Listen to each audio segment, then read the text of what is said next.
विद्युत रासायनिक श्रेणी में उपस्थित तत्वों के विलयनों से उन तत्वों को किस अन्य तत्व द्वारा विस्थापित कर सकते हैं, इस पे आधारित सवाल है।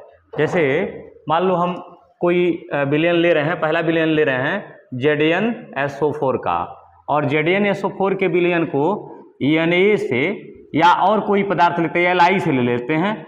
Li से चाहें तो विस्थापित कर सकते हैं, Li2SO4 बनेगा और प्लस Zn यहाँ से आउट हो जाएगा, बाहर हो जाएगा।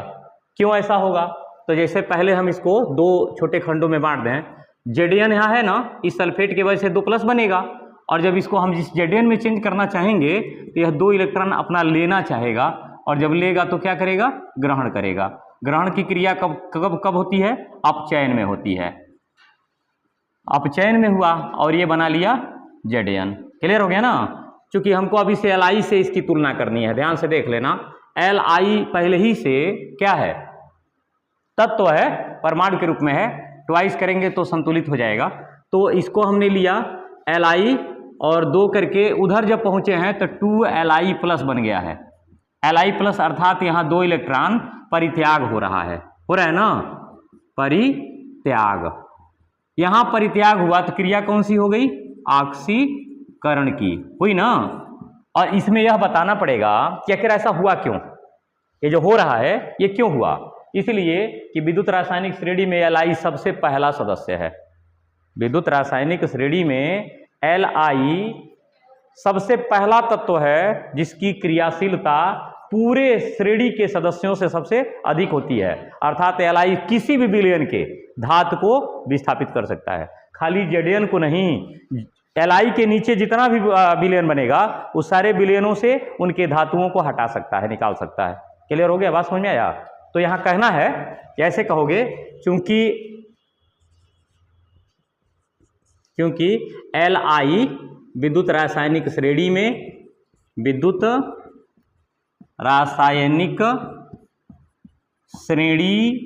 में सबसे ऊपर स्थित है।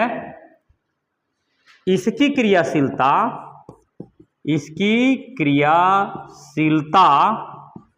सभी तत्वों से अधिक है। अतः जिंक सल्फेट के विलयन से यह जिंक को सरलता से क्या करेगा? विस्थापित कर देगा, विस्थापित कर देता है। क्लियर हो गया ना? अभी बताया जा सकता है कि यह क्रिया कहाँ हो रही है? एनोड पर, और ये क्रिया कहाँ हो रही है? कैथोड पर। कैथोड तो जाहिर सी बात है, एनोड से इलेक्ट्रॉन निकलता है, कैथोड पर आकर के क्या होता है? जमा होता है। यानी ये हो गया पॉजिटिव और ये हो गया निगेटिव और ये हो गया पॉजिटिव। वर्तमान में किस सेल की बात हो रही है? विद्युत अपघटनी सेल, विद्युत सेल जिसको कहेंगे। वोल्टीय सेल में ऐसा होता है, विद्युत अपघटनी सेल में इससे उल्टा होता है। मान लो दूसरा हम उदाहरण ले लें, अगर इस बार कॉपर सल्फेट लेते हैं, ठीक ना, और इसमें आयरन डाल देते हैं तो बनेगा FeSO4 बनेगा ना, और यहाँ क्या होगा? कॉपर विस्थापित हो जाएगा। इतना तो समझ में आ ही रहा होगा। तो यहाँ हुआ कि Cu इसके वजह से डबल प्लस देगा, तो इसका मतलब 2 इलेक्ट्रॉन लेगा और लेने के बाद किस में जाएगा? Cu में। क्लियर है? जाएगा ना। जाने के बाद यह क्या बता रहा है? ग्रहण की परित्याग, तो ग्रहण बता रहा है। और ग्रहण की क्रिया होती है तो क्रिया कौन सी हो गई? अपचयन की। और अपचयन होता कहाँ है? कैथोड पर। हो गया ना।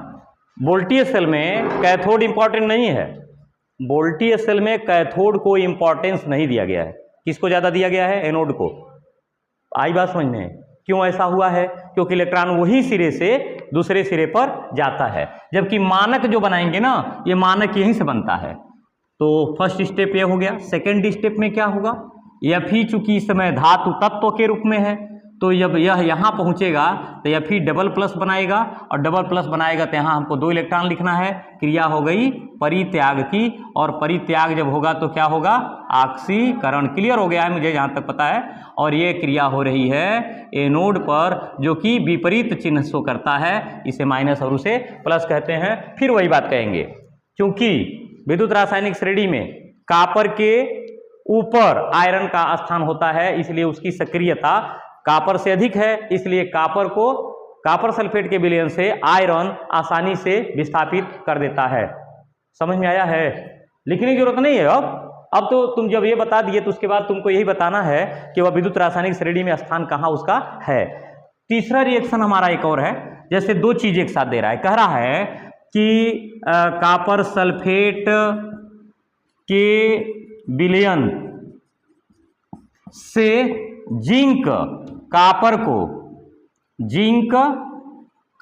को क्या करता है, विस्थापित कर देता है, विस्थापित कर देता है।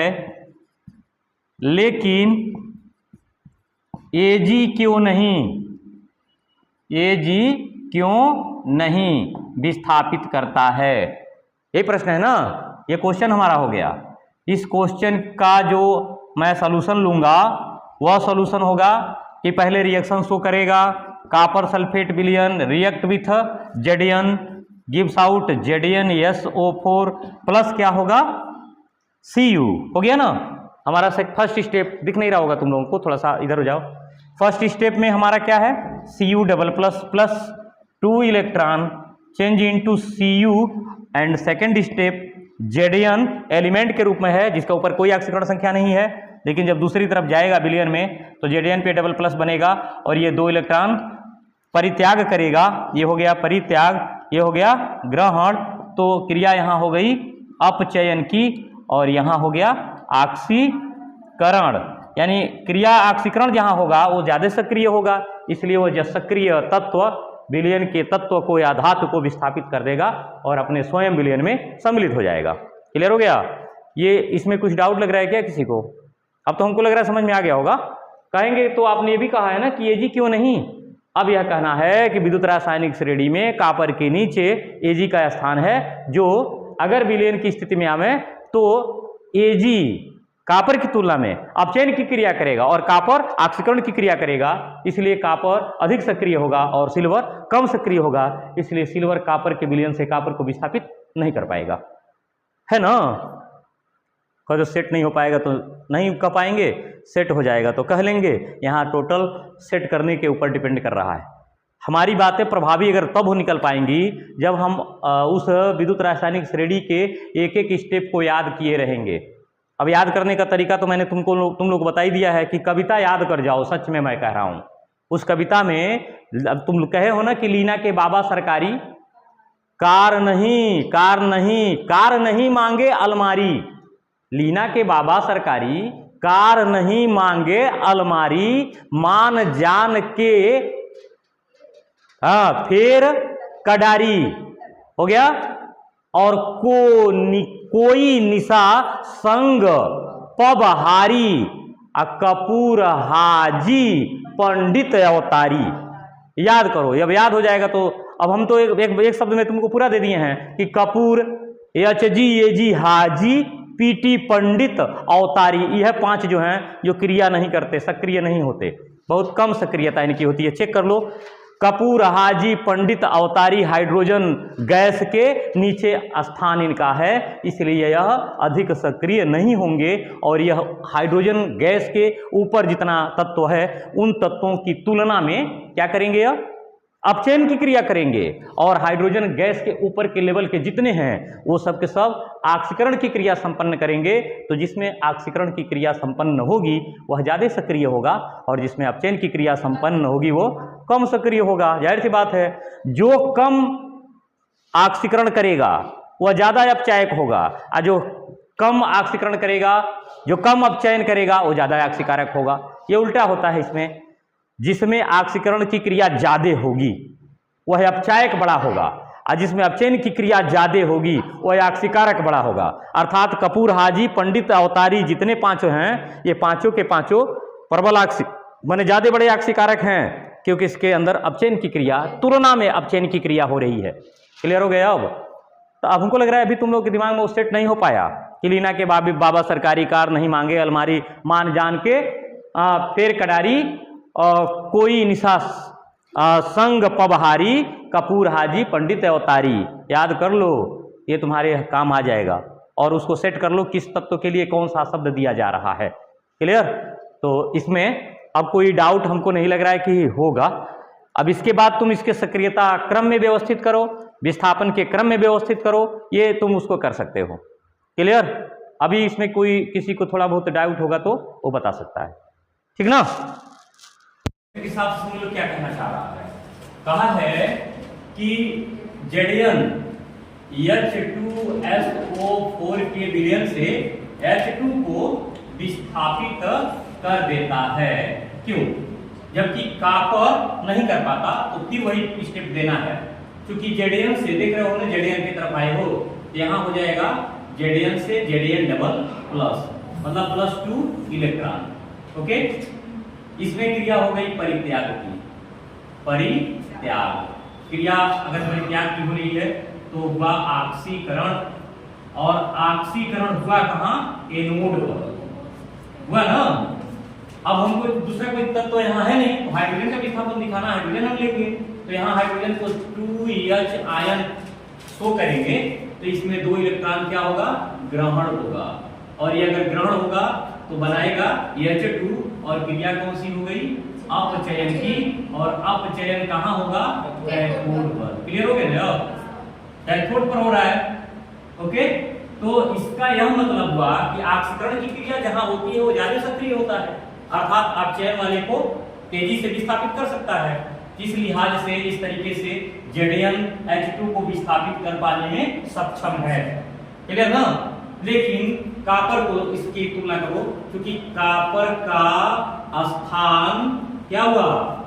हाइड्रोजन गैस, इसमें विद्युत रासायनिक श्रेणी में, विद्युत रासायनिक श्रेणी में H2 से नीचे होने के कारण इनकी सक्रियता H2 से कम है, क्योंकि H2 का मानक अपचयन विभव, इसको मानक इलेक्ट्रॉन विभव भी कहते हैं, मानक अपचयन विभव 0 होता है और Cu का मानक अपचयन विभव 0 प्लस 0.34 होता है। अतः Cu H2SO4 से H2 को विस्थापित नहीं कर सकता। क्लियर हो गया कि नहीं हो गया? अभी भी डाउट है क्या?